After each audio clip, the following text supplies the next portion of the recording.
وَلَقَدْ يَسَّرْنَا الْقُرْآنَ لِلذِّكْرِ فَهَلْ مِن مُّدَّكِرٍ الحمدللہ وقفا وسلام علی عباد الذی نصطفى اما بعد فاعوذ باللہ من الشیطان الرجیم بسم اللہ الرحمن الرحیم امن یجیب المضطر اذا دعاه ویکشف السوء ویجعلکم خلفاء الارض الہ مع اللہ قلیلا ما تذکرون۔ یہ بت بہتر ہیں یا وہ ذات جو بے قرار آدمی کی سنتا ہے، جب وہ اس کو پکارتا ہے اور مصیبت کو دور کر دیتا ہے اور تم کو زمین میں صاحب تصرف بناتا ہے۔ کیا اللہ کے ساتھ کوئی اور معبود ہے؟ تم لوگ بہت ہی کم یاد رکھتے ہو۔ سبحان ربک رب العزت عما یصفون وسلام علی المرسلین والحمد للہ رب العالمین۔ اللہم صلی علی سیدنا محمد وعلی آلہ وصحبہ وسلم۔ پارہ 20واں سورۃ النمل کی آیات مبارکہ 62 کی تلاوت کی گئی ہے اور ساتھ ترجمہ بھی کیا گیا ہے۔ جیسا کہ ہمارا گزشتہ دروس سے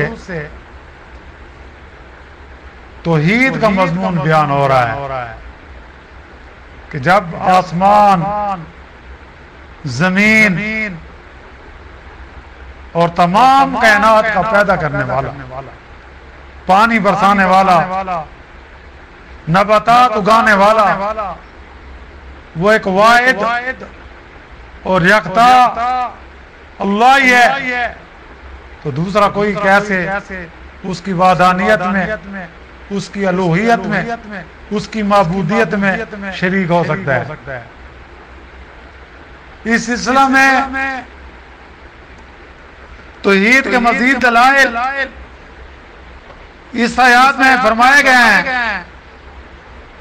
مشرکین عرب اگرچہ اللہ کی ذات کو مانتے تھے لیکن پرستش بتوں کی بھی کرتے تھے،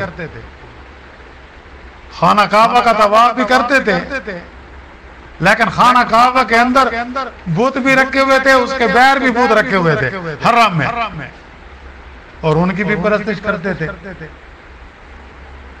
تو انہوں نے دنیا کے بادشاہوں پر قیاس کر کے یہ غلط اور باطل گمان پیدا کر لیا تھا کہ جس طرح دنیاوی بادشاہوں کے وزیر اور خزانچی اور دوسرے مددگار درباری سلطنت کا سب کام وہی چلاتے ہیں، اس طرح ہمارے دیوی دیوتا ہیں، کوئی بارش کا دیوتا ہے، کوئی رزق کا دیوتا ہے، کوئی ہوا کا دیوتا ہے، کوئی بیماری دور کرنے والا ہے، وغیرہ وغیرہ۔ اس طرح انہوں نے بھی بت بنائے ہوئے تھے۔ یہ مشرکین عرب جب بھی کسی سخت مصیبت میں پھنستے تھے، جیسے کشتی کے طوفان وغیرہ میں پھنس جانا کشتی کا، تو اس وقت بے قرار ہو کر مدد کے لیے اللہ کو پکارتے تھے، پھر کہتے تھے سب کو چھوڑ دو، صرف ایک معبود کو۔ یہ امن یجیب المضطر اذا دعاه ویکشف السوء، کیا ہے وہ ذات جو بے قرار آدمی کی سنتا ہے اور جب وہ اس کو پکارتا ہے تو وہ اس کی ویکشف السوء، اس کی مصیبت دور کر دیتا ہے۔ اللہ تعالی ہمیں بھی ایسا ایمان نصیب فرمائے۔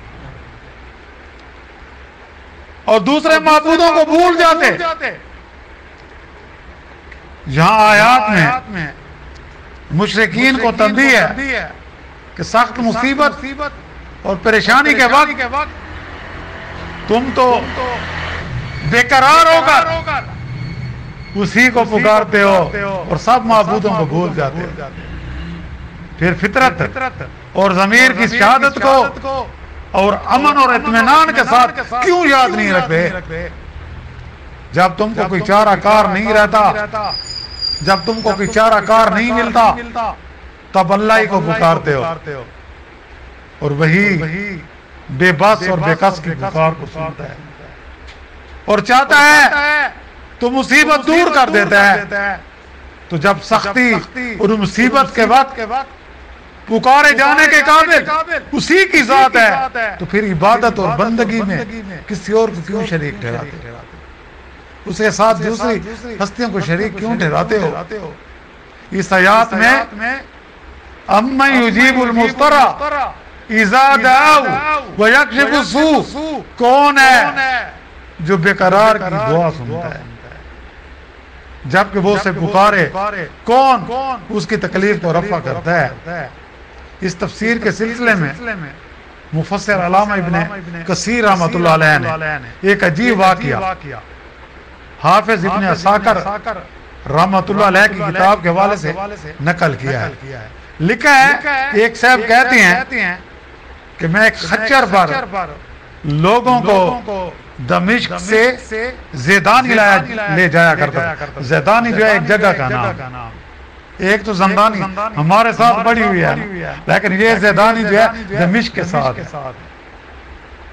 اور اسی کرایہ پر میری گزر بسر تھی. ایک مرتبہ مجھ سے ایک شخص نے خچر کرایہ پر لیا، جس طرح آج کل کاروں کا دور ہے، لوگ کرایہ پر کاریں لیتے ہیں. میں نے اسے سوار کرایا اور لے چلا. ایک جگہ جہاں دو راستے تھے پہنچے تو اس نے کہا اس راہ چلو. میں نے کہا میں اس راہ سے واقف نہیں ہوں، سیدھی راہ یہی ہے. اس نے کہا نہیں، میں تو پوری طرح واقف ہوں اور یہ راستہ بھی بڑا نزدیکی راستہ ہے، ہم جلد پہنچ جائیں گے.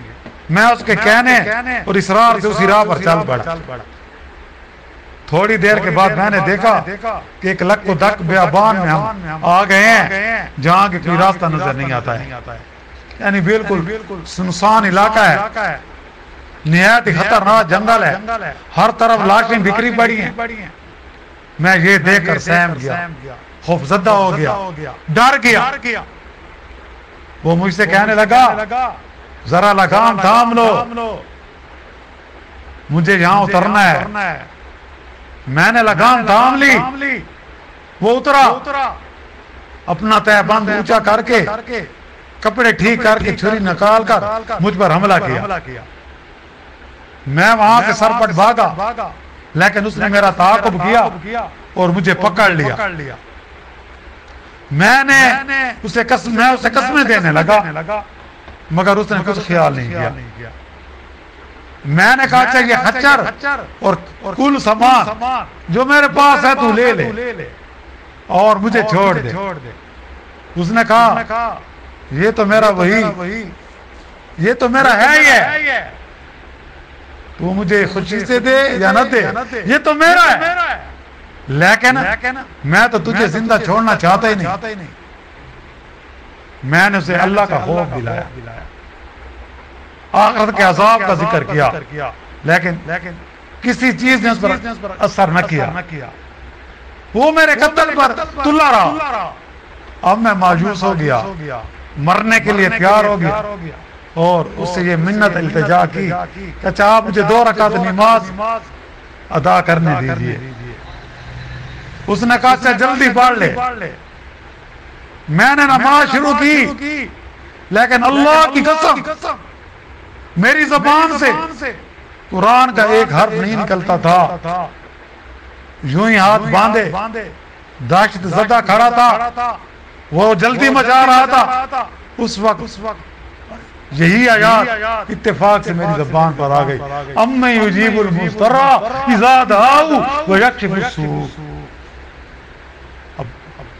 یعنی خدا یہ ہے، اللہ یہ ہے جو بے قرار کی بے قراری کے وقت اس کی دعا سنتا ہے، سختی اور مصیبت کو دور کر دیتا ہے. بس اسی آیات کا زبان سے جاری ہونا تھا. جو میں نے دیکھا کہ بیچوں بیچ جنگل میں سے ایک گھوڑا سوار تیزی سے اپنا گھوڑا بگائے نیزہ تانے ہماری طرف چلا آ رہا ہے، اور بغیر کچھ کہہ سنے اس ڈاکو کے پیٹ میں اس نے اپنا نیزہ اتار دیا، اور جو اس کے جگر کے ہاتھ پار ہو گیا اور اسی وقت بے جان ہو کر گر پڑا. سوار نے باغ موڑی اور جانا چاہا، لیکن میں نے اس کے پاؤں کو پکڑ لیا اور بڑی الہاؤ زاری سے کہنے لگا اللہ کے لیے یہ تو بتلاؤ کہ تم کون ہو.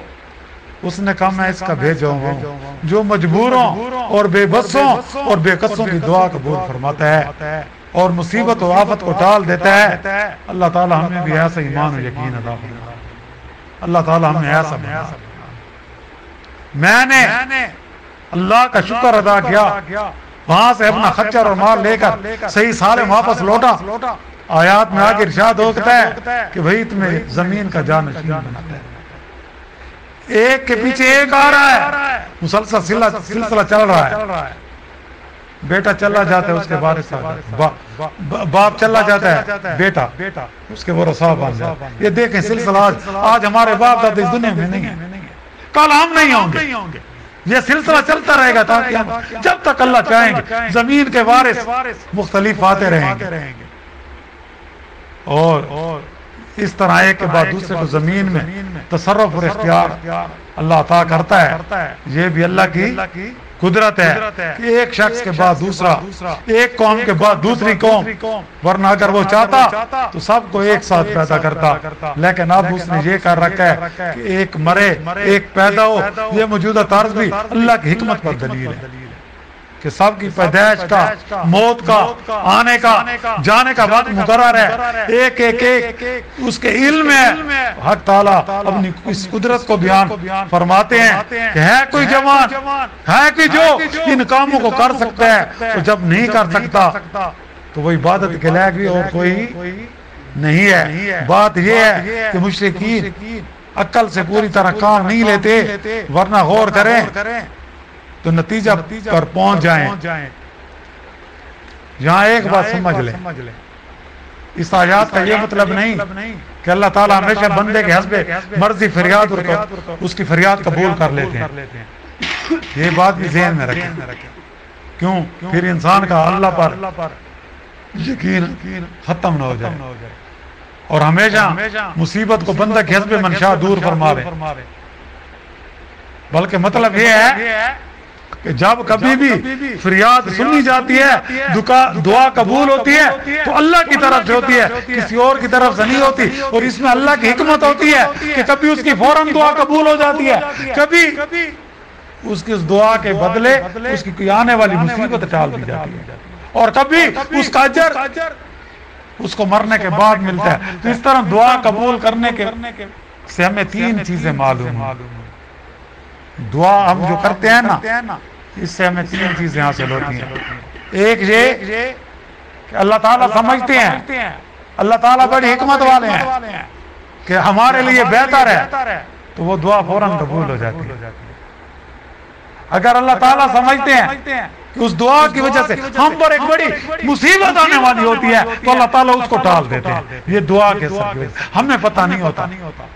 اور تیسرا یہ کہ اللہ تعالیٰ چاہتے ہیں کہ میرے بندے پر اس دنیا میں کوئی بیماری آئے، کوئی تکلیف آئے، کوئی بے قراری آئے تو وہ صبر کرے تاکہ اس کے درجات بلند ہو. جتنا وہ صبر کرے گا اللہ تعالیٰ کی طرف سے اس کے درجات بلند ہوں گے، اور اس کا اجر پھر اللہ تعالیٰ قیامت کے دن سے عطا فرمائیں گے. کہ کچھ شخص ایسے ہوں گے کہ جو دیکھیں گے کہ ان کے اعمال بہت زیادہ ہیں، وہ حیران ہوں گے کہ ہم نے تو اتنے نیکیاں نہیں کیے. تو اللہ سے سوال کیا کریں گے تو اللہ کی طرف سے جواب آئے گا کہ اے میرے فلاں بندے، تو نے فلاں موقع پر دعا کی تھی، وہ قبول نہیں ہوئی تھی، یہ اس کا اجر ہے. فلاں موقع پر دعا کی تھی، یہ اس کا اجر ہے، وہاں قبول نہیں ہوئی تھی. تو اس وقت وہ آدمی کہے گا کاش اس دنیا میں میری کوئی دعا بھی قبول نہ ہوتی. اس لیے ہمیں دعا مانگنی چاہیے. دعا مومن کا اختیار ہے. دعا کیا ہے؟ مومن جب بھی ہم پریشان ہوں، مصیبت اللہ سے التجا کریں اور بے صبری نہ کریں، صبر کریں اور انجام دیکھیں کہ انشاءاللہ اس کا انجام جو ہے نا وہ پھر ہمارے لیے وہ خوش قسمتی والا ہوگا. واخر دعوانا الحمدللہ رب العالمین. اللهم ربنا آتنا في الدنيا حسنة وفي الآخرة حسنة وقنا عذاب النار وادخلنا الجنة مع الأبرار يا عزيز يا غفار يا رب العالمين. ربنا تقبل منا إنك أنت السميع العليم وتب علينا إنك أنت التواب الرحيم. صلى الله تعالى على خير خلق محمد وآله وصحبه أجمعين برحمتك يا رب.